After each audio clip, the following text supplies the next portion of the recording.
Good morning, dear students from second year. I hope that you are doing well. I am also well. In my last classes, I gave you a brief overview on all the ages of history of English literature. Today, I am going to discuss 20th century British literature. So let's move on with PowerPoint presentation.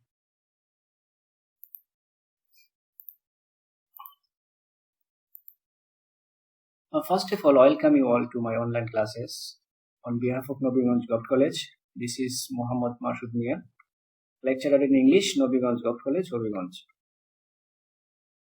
Today's topic is 20th century literature that comprises modernism, postmodernism, part 1. That means I will finish these topics in my next class. And subject is History of English Literature. This course is for the students of second year, honors level, Department of English. Okay, today's topic is 20th century literature. The history of 20th century literature is often nowadays written in two broad strokes. There were modernism and postmodernism, two large periods of the 20th century experiment. First of all, we should know what is modernism. We all know that modernism is a big idea. I have written very briefly here what is modernism. Modernism is generally used as a way of referring to an aesthetics approach dominant in European and American art and literature in the 20th century. Modernism is the deliberate break from the traditional form. That means modernism is totally different or totally opposite of the traditional form or system of literature or anything or any art form. Some important characteristics of modernism.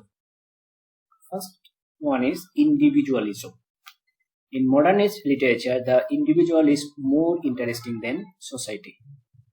Specifically, modernist writers were fascinated with how the individual adapted to the changing world. Next one, experimentation. Modernist writers broke free of old forms and techniques. Poets abandoned traditional rhyme schemes and wrote in free verse. Next on symbolism. The modernist writers infused objects. Infused means mixed. Objects, people, places, and events with significant meanings. They imagined reality with multiple layers, many of them hidden or in a sort of code. Next one, formalism. Writers of the modernist period saw literature more as a craft than a flowering of creativity. They believed that poems and novels were constructed from smaller parts instead of the organic internal process that earlier generation had described. Now we will go for postmodernism.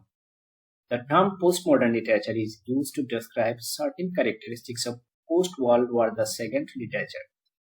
It is a movement that began in the mid-20th century, is often described as a reaction against modernism.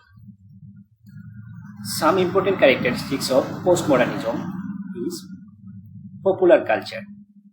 Postmodernists reject the idea that there is a separation between high art and popular forms of art. Therefore, postmodern literature blends high and low culture. Blends means mix. Our next one is parody and irony. In order to undercut or criticize aspects of modern literature, postmodern works often represent modern art in parody or use it as the punchline for ironic jokes. Meta-narrative. Postmodern work is often self-aware, which means that the text is aware and comments on itself as a text and a work of art. Characters in a meta-narrative often refers to and understand the fact that they are fictional characters in a story. Fragmentation. Aspects of modern and realist work in which time and space are linear and coherent become distorted in postmodern literature, which creates non-linear narratives and fragmented stories which may not seem to have any narrative structure at all. In conclusion, we can say art and architecture have some of the best examples of these two different schools of thought. Picasso, whose style revolutionized what was considered art, is one of the most well-known artists of the Modernism era. The Abteiberg Museum in Germany is a good example of postmodernism architecture because it doesn't follow the traditional patterns with its angled roof and non-traditional building finishes. Now we will go for some salient features of the modern age. In introduction, we see the literature of modern age is endless in subjects, infinite in forms, countless in themes, vast in topic, limitless in structure, and endless in types. We talk about the literary tendencies and characteristics of 20th century is like the counting of the twinkling stars, a never-ending process. In the modern age, there has been no dearth of poets and novelists. Dearth means lack, and dramatists who will stand the test of time and become a part of the immortal literary heritage of England. The first one is mixture of themes. Modern literature, and in particularly modern poetry, was written on almost all the subjects of the universe. The modern poet finds inspiration from railway trains, tram cars, telephone, and things of commonplace interest. We find literature on the themes of real life, the world of religion, mysticism, and fairyland. The moods of the modern poets are also diverse.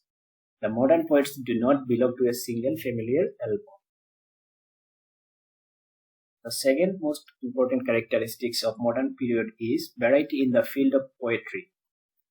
We find Arthur Symons and Oscar Wilde, the realist poets, Rudyard Kipling and Wilfred Blunt, the pessimist poets, Robert Bridges and W.B. Yeats, the transitional poets, John Masefield and John Drinkwater, the Georgian poets, Rupert Brooke and Kipling, the soldier poets, poetry from World War 1914 to 1918.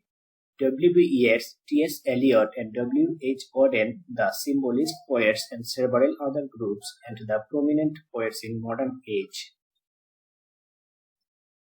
Next one is diversity in the field of prose.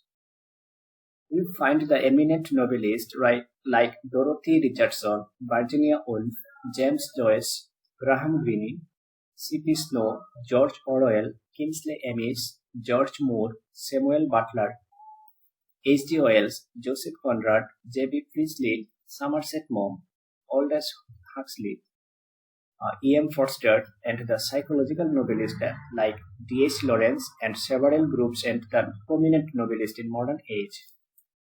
The modern age is the age of novel. We also find the flow of essay, E.B. Lucas, biography, autobiography, literature of travel, T.E. Lawrence, historical prose, H.A. Fisher, scientific literature, H.G. Wells, and philosophical literature by Bertrand Russell. The next one is variety in the field of drama. We find the same zest and zeal in the field of drama in 20th century as we find in the Elizabethan age. Zest and zeal means fervor and interest. The prominent writer who revived the comedy of manners in 20th century were J.B. Shaw and Oscar Wilde. We also find the dramatists of the Abbey Theatre like W.B. Yeats, G.M. Singh, and Sean O'Casey. There are the dramatists of historical drama like John Drinkwater and Edward Thomas Thompson, and the dramatists of poetic drama like Oscar Wilde, John Masefield, W.B. Yeats, T.S. Eliot, Christopher Fry. We do have the dramatists of expressionistic school and several other groups in modern age. It is actually the end of today's class. I tried my level best to give you some idea about modernism and postmodernism. At the very beginning of my class, I stated that modernism is a big idea, so it is not possible to finish in a single class the topic modernism. I just tried to give you an overview of the theme of the modernism. You must try to read it by yourself from any book or internet. And I will finish this topic in my next class. Before that, stay blessed, stay home, and try to concentrate on your studies. Pray for all. This is today's end of the today's class. Goodbye.